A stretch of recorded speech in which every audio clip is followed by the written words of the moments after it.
Hey, vinyl community, we got L today.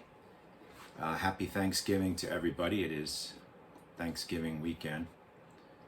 And this is the 1978 Warner Brothers release. Checking my label there to make sure.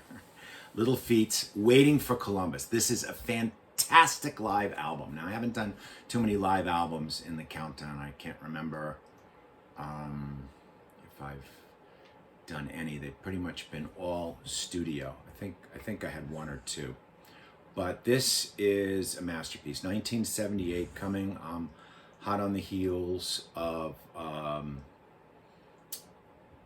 the Feet Don't Fail Me Now last record album, and then Time Loves a Hero, which was when I started to get into them. I bought Time Loves a Hero when it came out. So when they went on tour with this album, it was a magnificent thing. Lowell George on lead guitar. Show a picture of Lowell there in the middle. That's Kenny Gradney on bass, Billy Payne on the keys, Paul Barrere on also lead guitar. Richie Hayward, the great Richie Hayward on drums. Sam Clayton on drums. Sam Clayton's sister, Mary Clayton, sang the backups on Gimme Shelter with the Stones. See, I got my Stones shirt on here. And there'll be another Stones reference, which when we get to the songs. Tower Power horns.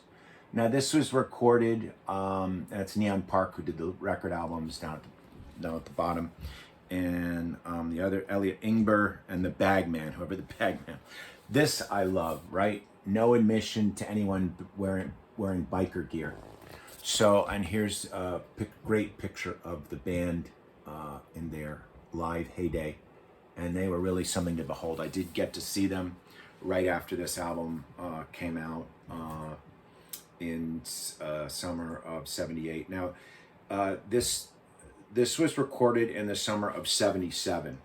In the summer of '77, I was in Virginia, which is kind of interesting because part of this was recorded at George Washington University Listener Auditorium in DC. So that was probably the biggest city that was close to me. I did not go to Listener to see them. It was also recorded at the Rainbow Theatre in England. And the recording is just fantastic. I can't say enough about it. The choice of the tunes are incredible. Fat Man in the Bathtub, All That You Dream, Day or Night, Mercenary Territory, Spanish Moon, Dixie Chicken, into Tripe Face Boogie, Willin', of course, which the side 4 is basically all the encores. Apolitical Blues. Now there's the Stones reference. Mick Taylor, when they played the Rainbow, sat in with them on that from the Rolling Stones.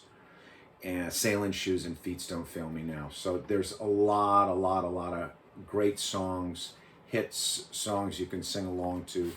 The labels, you got Your Limo is here. This was an old Warner Brothers. Haven't upgraded this one yet to my inserts, but at least it has a sleeve. Your Limo is Ready. This is back when Warner Brothers was doing $2 albums. And listen who would be on these. The Doobie Brothers, Fleetwood Mac, Bonnie Raitt, Leo Sayer, Alice Cooper, Little Feat, Rod Stewart, and Van Morrison. Now they'd only put like one cut from each, but still awesome. Awesome for $2. This one was called Your Limo is Ready. How to Get Your Limo. So this is the label. Anyway, I digress. So this is the label, the old Warner Brothers palm trees from Burbank there.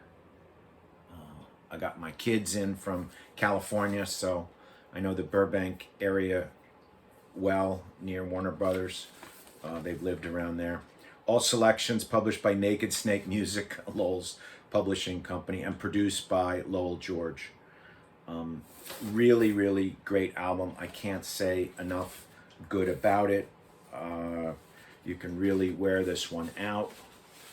This I bought pretty much right when it came out. There's a little banner in the front, live, Little Feat live. A little about Little Feat, if you haven't heard about Little Feat,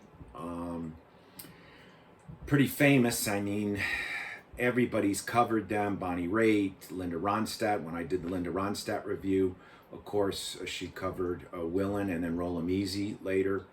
Lowell later, right before he passed away. Again, 78 was a big year. This album came out. He produced the Grateful Dead Shakedown Street. Jimmy Page loved them. The Stones loved them. A very, very popular band that never quite broke into, you know, the Pink Floyd, Led Zeppelin, Doors, even Grateful Dead level of popularity, Crosby, Stills, and Nash, but were an incredible live band, incredible studio band. Many of the musicians on here you'll find, like Billy Payne, played with the Doobie Brothers. They're terrific studio musicians as well. Lowell died from his heart kind of gave out, and did a lot of drugs. Unfortunately, died in 79. The band reformed in 88 with Craig Fuller from Pure Prairie League, whose big hit was Amy, Falling In and Out of Love.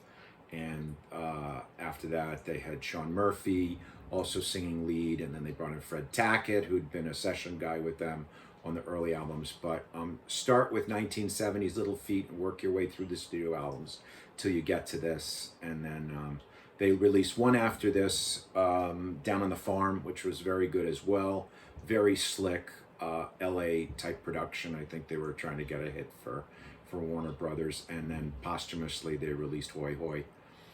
Lowell had one solo album, Thanks, I'll Eat It Here. You can tell I'm a huge Little Feat fan. Saw them many times. I saw them in Chicago. You know, you guys know I went to school in Chicago at Northwestern, so I saw a lot of shows back then. And I got to see them at the, I believe it was the Aragon Ballroom. I think John Hall opened up, who was in Orleans. He had his own band, but they were dynamic. Lowell came out in the white overalls and just cooked all night. Rock and Roll Doctor, Teenage Nervous Breakdown, everything on this album, everything you could want and more. Day at the Dog Races, which Lowell kind of sat out. There's a story like, what is this, Weather Report? He threw in a curse word in there as well, because they were really jamming and getting into fusion, because that's what was on the radio, you know, with Mahavishnu Orchestra and Jeff Beck and all the Miles Davis jazz stuff, Herbie Hancock, etc. Many other good fusion bands returned to forever. What else can I say about Little Feat? I would definitely put this album in my top 10 record albums. Desert Disc. It's just fantastic energy from beginning to end. The performance, the songs, the players. You get a real band at the peak of their powers. I know that's often said a lot, but it is captured on this disc, Waiting for Columbus. Warner Brothers, check it out. I hope you liked it. We'll go now. LHIJK. So I need a K for next week. I think I know who that's going to be. A New York singer-songwriter who broke all of the records when she went from being a writer to a recorder. So you can wonder who that is. Her first name is Carol, and her last name begins with K. I think that's what we'll do. All right, guys, have a great week. Happy holidays, Thanksgiving. Hang in there. If you're buying vinyl on Black Friday, check this one out. Grab yourself one. There's some remastered copies of it as well. They're around.